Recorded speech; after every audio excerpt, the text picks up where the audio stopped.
Δούμε τελώς πλέον. Δεν αντέχω πλέον να ακούω θέματα. Δεν είναι θέμα διαφορετικής ερμηνείας, κύριε Καζάκη. Μην λέτε πράγματα τα οποία δεν στέκουν πουθενά και για τα οποία δεν διαφωνεί και κανένας πλέον. Να διαφωνήσουμε για ερμηνείες. Αλλά όσο αφορά τώρα το ζήτημα, τι κάνουμε για το ευρώ και πώς μπορούμε να αντιμετωπίσουμε για να απαντήσω στο ερώτημα.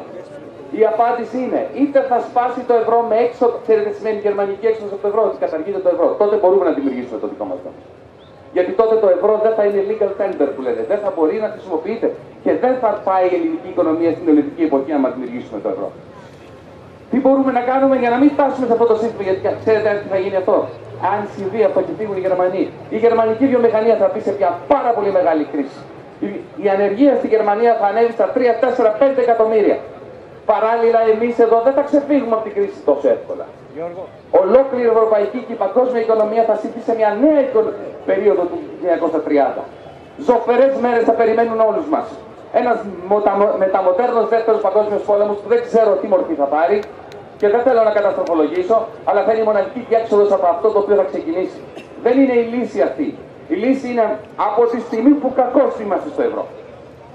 Η μόνη λύση είναι η ενοποίηση ενός μεγάλου κομματιού του χρέους και παράλληλη επενδυτική πολιτική μέσα από την Ευρωπαϊκή Τράπεζα Επενδύσεων. Είναι το μόνο πράγμα που μπορεί να σταματήσει αυτή την σκοτωδίνη όλων των ευρωπαϊκών λαών προς την άβυση.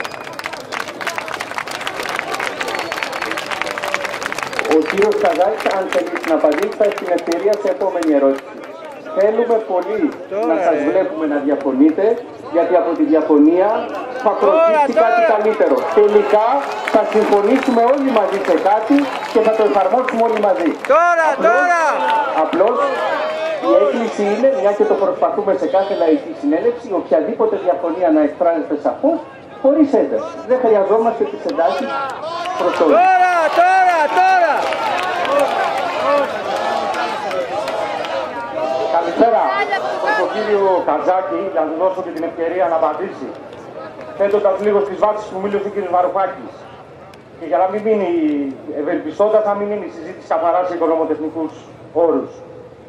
Αν αναδειχθεί μέσα από αυτές τις συγκεντρώσεις και τις διαβουλεύσεις μια πολιτική πρόταση ικανή να μετατρέψει και να αναμορφώσει το πολιτικό κατεστημένο, αυτή η καινούργια πολιτεία, παίρνοντας τις τύχες της χώρας στα χέρια της, μπορεί να κηρύξει το χρέος απεχθές προς τους ιδιώτες, το χρέος της Ελλάδος προς τους ιδιώτες να το κηρύξει απεχθές, μένοντας ταυτόχρονα στο ευρώ, και αν αυτή η πολιτική μπορεί να είναι οδηγός για όλες τις ευρωπαϊκές χώρες, ούτως ώστε καν διαμορφώνοντας, γινόμενο αυτό κοινή ευρωπαϊκή πολιτική, να είναι ένα καινούργιο πρόγραμμα για όλη την Ευρώπη. Και ένα μικρό τελευταίο, αν πιστεύει ότι η εξέγερση και ο εμφύλιο στη Λιβύη έχει σχέση με νομισματικό πόλεμο και την απόφαση του Καντάφη να φύγει από το δολάριο.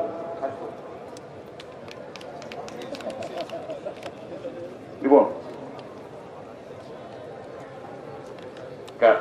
αρχικά να πω το εξής. Είναι φυσιολογικό να διαφωνούμε, μια και έχουμε διαφορετικές ταξικές προσεγγίσεις στο ζήτημα. Και φυσικά η ταξική προσέγγιση στο ζήτημα έχει να κάνει με το ποια συμφέροντα υπερασπίζεσαι. Η συγκεκριμένη πρόταση του κ. Βαρουφάκη προσωπικά δεν μου είναι. Την έχω διαβάσει από το 2008 σε μια μελέτη των οικονομολόγων των hedge fund και του κ. Σόρος. Από τότε, ευρωομόλογο, Ευρωπαϊκή Τράπεζα Επενδύσεων, μεταφορά πλεονασμάτων, εγγύηση της Γερμανίας για τις χρεοκοπημένες χώρες. Από το 2008 συζητιέται στους οικονομολόγους το hedge fund. Hedge fund είναι ό,τι πιο ρισκοβόρο, είναι ό,τι πιο κερδοσκοπικό έχει παράγει η παγκόσμια αγορά. Το δεύτερο, η άγνοια συγχωρείται, η παραποίηση όχι. Αυτό που είπα εγώ είναι το απλό πράγμα που λένε εδώ και μία δεκαετία οι μελέτες του Διεθνούς Οργανισμού Εργασίας. Ότι μετά το Δεύτερο Παγκόσμιο Πόλεμο, όταν οι λαοί γυρίζοντας από τον πόλεμο είπαν ως εδώ και μην παρέχει, ότι η οικονομία και το κράτος μου ανήκει και άρα πρέπει να εξυπηρετεί τις ανάγκες μου, το νόμισμα, η νομισματική πολιτική, η δημοσιονομική πολιτική, η αναπτυξιακή πολιτική, σε αυτή την περίοδο είχαμε 24 φορές άνοδο των εργατικών εισοδημάτων. Όποιος δεν το γνωρίζει αυτό δεν έχει παρά να διαβάσει τις μελέτες της ΔΟΕ. Δεύτερον, πάλι οι ίδιες μελέτες λένε ότι στη δεκαετία του ευρώ είχαμε μείωση 3 φορές των εργατικών εισοδημάτων στις ίδιες χώρες που είχαμε άνοδο 24 φορές των εργατικών εισοδημάτων. Και βέβαια δεν ξέρω πόση φαντασία χρειάζεται ή πόσο ειδικός πρέπει να είσαι για να ξέρεις ότι ό,τι είχες κατακτήσει σαν Γάλλος εργαζόμενος, σαν Έλληνας εργαζόμενος, σαν Γερμανός εργαζόμενος, σαν Πορτογάλος εργαζόμενος, τα χάσες όλα στην τελευταία δεκαετία. Αυτό είναι αυτό που είπα. Αυτό προφανές. Από εκεί και πέρα ο καθένας μπορεί να θεωρεί ότι μπορεί να λυθεί εντός. Δεν είναι κακό. Θεωρώ ότι βεβαίως θα μας πείσει όμως η πραγματικότητα. Και επειδή η πραγματικότητα, όπως λένε και οι Αγγλοσάξονες, είναι πολύ περίεργο και παράξενο πράγμα και πεισματάρικα τα γεγονότα, πολύ σύντομα όταν ο λαός ήδη το σημαντικότερο κομμάτι του ελληνικού εργαζόμενου λαού δεν τα βγάζει πέρα, είναι συζητήσιμο εάν θα μπορεί να βγάλει μέχρι το επόμενο φθινόπωρο, να μπορεί να τα βγάζει πέρα, θα δούμε τότε πώς και πώς συζητάμε για την Ευρωπαϊκή Ένωση. Τώρα, όσο για τη Λιβύη, μια κουβέντα. Το ζήτημα της Λιβύης είναι πολύ πιο σύνθετο από το ζήτημα του δολαρίου ή του ευρώ. Δεν είναι απλά νομισματικό. Έχει να κάνει με γεωστρατηγικές καταστάσεις και επιπλέον με την οικονομία του πετρελαίου, με την ευρεία έννοια του όρου. Όχι μόνο με τα κοιτάσματα, αλλά με τον τρόπο που κερδοσκοπεί η διεθνή αγορά με τις πρώτες ύλες.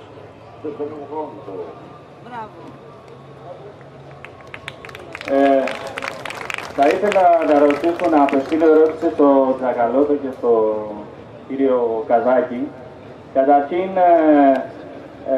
επειδή μας είπε ο κύριος Καζάκης ότι πρέπει να σκεφτόμαστε αιρετικά λίγο, πρώτα απ' όλα θα ήθελα να πω ότι την περίοδο του 80 είχαμε κρατικές τράπεζες, είχαμε το νομισματικό εργαλείο της υποτίμησης και κάναμε 5 υποτιμήσεις μέχρι το 98, είχαμε ένα λαϊκό κίνημα που ζητούσε αλλαγή, είχαμε όλες αυτές τις δυνατότητες που μας ζητάει να επιστρέψουμε τώρα. Το χρέος αυξήθηκε από 37% έως 85% στο τέλος του 80 και 90% όταν μπήκαμε στο ευρώ. Θα ήθελα να πω τι διαφορετικό λέει από αυτό το πράγμα. Μας ζητάει δηλαδή να γυρίσουμε στην περίοδο του 80 και πώς εξηγείται με αυτόν τον τρόπο, αν η γεννησιουργός αιτία δηλαδή είναι το ευρώ, γιατί το χρέος όταν μπήκαμε στο ευρώ ήταν 90% και στο τέλος του 80%. Και δεύτερον, για να σκεφτόμαστε αιρετικά, όταν ξεκίνησε αυτό το κίνημα στην Ισπανία και επεκτάθηκε στην Πορτογαλία, στην Ιρλανδία, στην Ελλάδα, αυτό δεν σημαίνει τίποτα.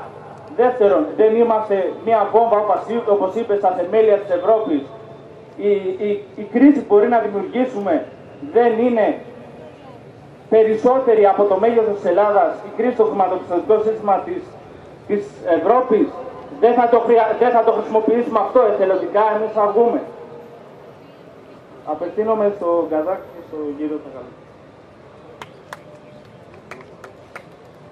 Θέλω να πω δύο πράγματα. Με ήρεμο τρόπο, τι εννοώ εγώ να είμαστε αιρετικοί. Πιστεύω ότι οι μεγάλες δυνάμεις, ο κυρίαρχος λόγος, οι κυρίαρχες τάξεις μπορούν να εκμεταλλευτούν μια χώρα. Είτε έχει το δικό της νόμισμα, είτε δεν έχει. Έχουμε περιπτώσεις που έχουν τσακίσει οικονομίες που είχαν το δικό τους νόμισμα και έχουμε περιπτώσεις όπως τσακίζουν οι οικονομίες που δεν έχουν το δικό τους νόμισμα. Άρα το πρώτο που πρέπει να σκεφτούμε είναι πώς παλεύουμε τις χρηματαγορές. Πώς αλλάζουμε τον κόσμο να μην είμαστε μόνοι μας εναντίον της χρηματαγορές. Ο φόβος μου που το μοιράζουμε με εσάς είναι και έξω από το ευρώ. Αν δεν έχουμε αλλάξει τις συνθήκες θα μας τσακίσουν οι χρηματαγορές. Και άρα πρέπει να σκεφτούμε να προσπαθήσουμε τι θα κάνουμε γι' αυτό. Αλλά το αιρετικό έχει και ένα άλλο στοιχείο. Δεν είναι όλοι οι Έλληνες μαζί. Συγγνώμη άμα θα στεναχωρήσω. Δεν το φτιάξαμε όλο το χρέος μαζί. Μην μιλάμε με το έθνος κράτος. Μην μιλάμε σαν όλοι έξω εδώ πέρα. Άκουσα φωνές από φοιτητές εδώ αριστερά μου και στην οικονομική συζήτηση που γίνεται κάθε βράδυ. παιδιά να λένε ότι το χρέος είναι ταξικό και μετά να λένε δεν το πληρώνουμε. Αυτό δεν το καταλαβαίνω. Αν είναι ταξικό το χρέος, άμα το φτιάξανε αυτοί που δεν πληρώνανε φόρους, αν αυτοί που τους κατεβάσαμε τους συντελεστές φορολογίες στο 25, γιατί να μην το πληρώσουνε? Δεν το καταλαβαίνω αυτό. Γιατί είναι μαζί μας αυτοί? Λέω, αιρετικό είναι να αλλάξουμε το πώς βλέπουμε τον κόσμο. Και αν συνεχίζουμε να βλέπουμε τον κόσμο με εθνικές οικονομίες,